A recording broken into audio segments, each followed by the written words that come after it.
It's time for Thunder, and this is the last WCW show before Backlash.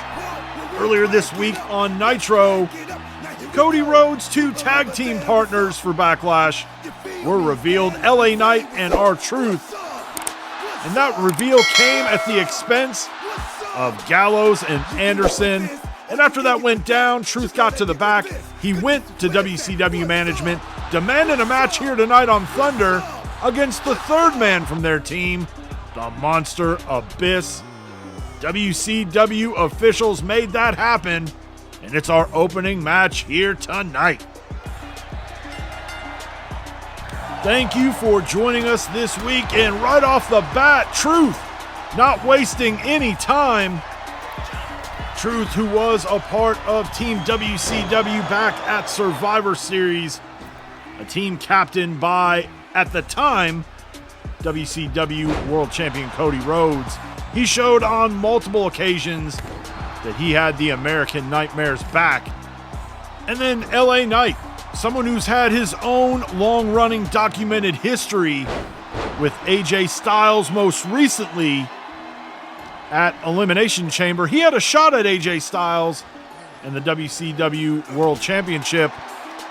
And just when it looked like we were about to have a new world champion, Gallows and Anderson would get involved in the match, distracting the megastar, helping AJ remain champion. And Cody kind of thought he was done with all this. He defeated Abyss in a Monsters Ball match back at WrestleMania 3. But then last week, Gallows and Anderson decided that they wanted to have a little fun at Cody's expense as well. Truth with the cover only gets a 1. And again, these guys have done everything that they can to not only help AJ become WCW World Champion again, but they've also done everything they can to make sure that big gold belt stays around AJ Styles' waist. Truth in trouble here. Black hole slam. And this might be it.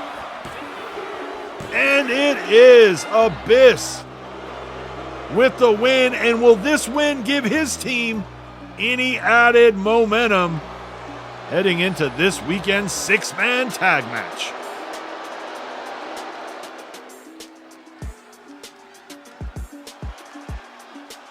Now we are going to hear from Jey Uso.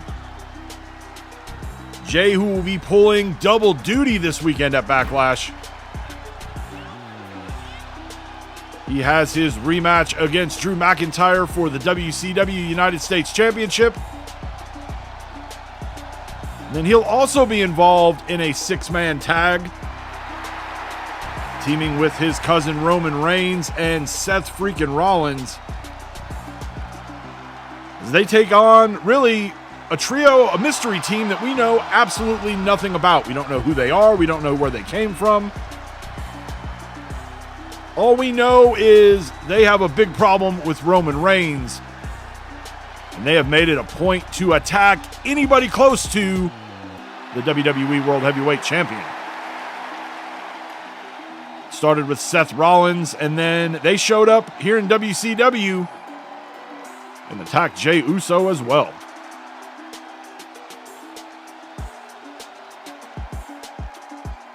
Main event, Jey Uso is now in your city. And this weekend at Backlash, I'll be working a little overtime. First, I get back my WCW United States Championship. Then, I go to war with my family as we take on those three masked clowns. Here comes one of Jey's opponents, Drew McIntyre. Drew says, Jey, you just don't get it, do you? When you first came to WCW, it was just about you. You went undefeated for 10 months and even took the United States Championship from me. But then you started worrying about your family over in the WWE, and what happened? You didn't qualify for Elimination Chamber. You lost the United States Championship to me at WrestleMania, and this weekend, you're going to lose again. Jey's response, Yeet. Look, Drew McIntyre might be an asshole, but he does have a point. Ever since Jey started focusing on things outside of himself, he has lost everything.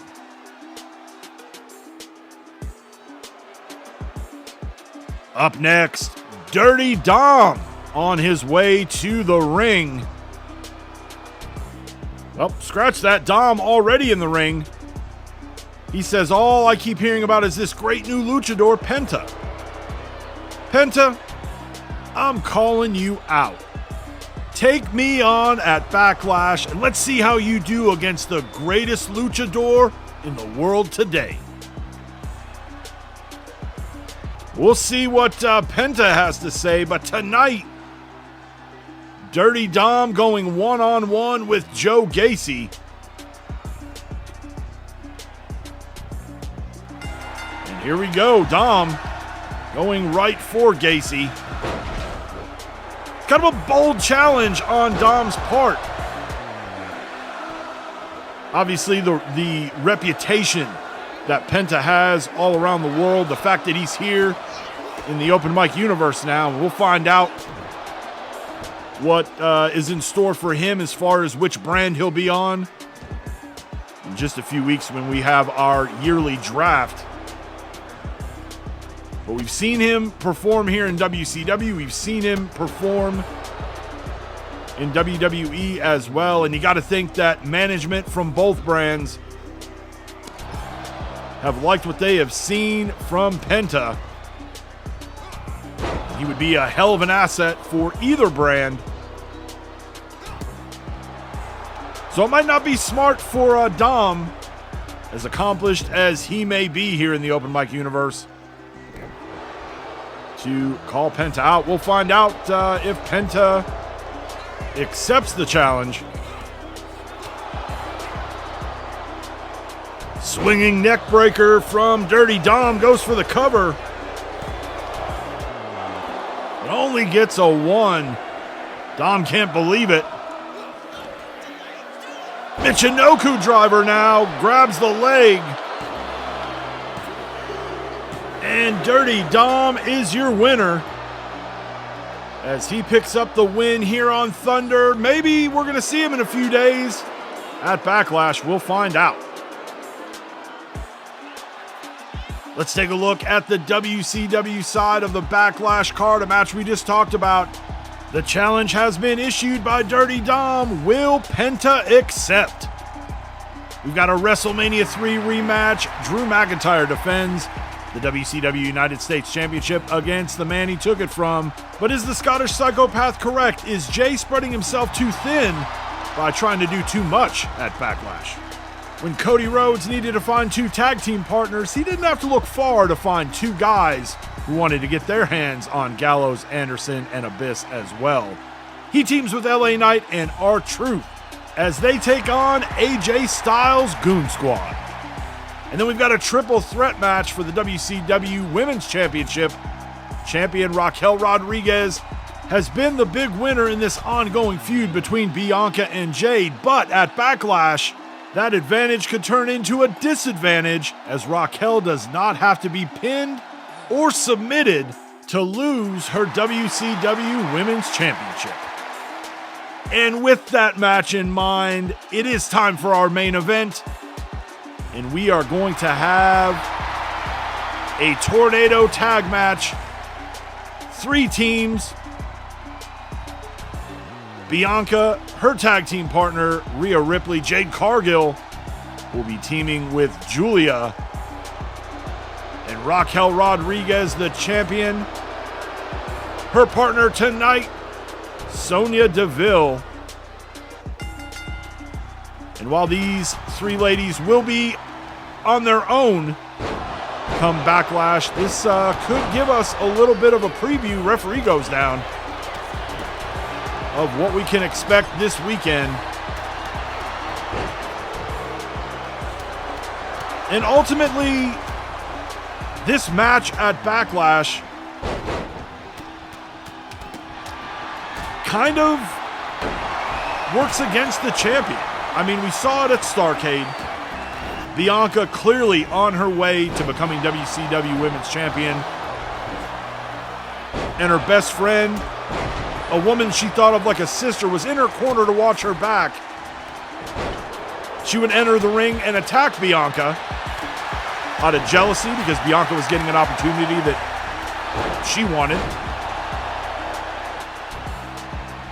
Fast forward to the Elimination Chamber. Jade Cargill wins the Women's Chamber, which opens up an opportunity for her to get a shot at Raquel and the WCW Women's Championship. And in that match, Jade was on her way to defeating Raquel when Bianca would hit the ring, hit a KOD on Jade, allowing Raquel to walk out champion again. WCW official Eric Bischoff had seen enough, so he decided that the best way to solve this mess, put all three women in a match, put the WCW Women's Championship on the line.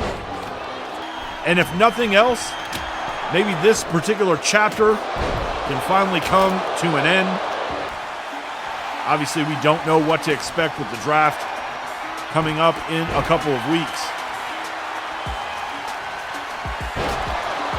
But as hazardous as this relationship between Bianca and Jade has been,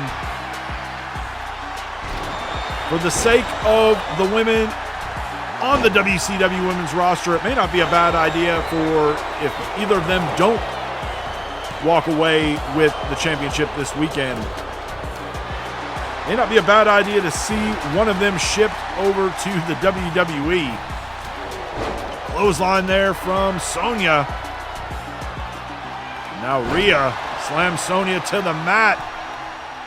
Bianca press slam, showing her strength, drops the champion to the mat. Jade now lifting Bianca up. Jaded rolls Bianca over.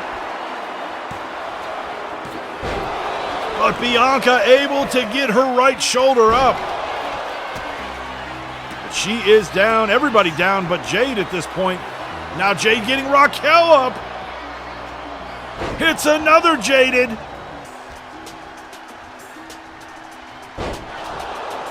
But for some reason, Jade doesn't go for the cover. I don't understand. Why would you not? You have the champion down.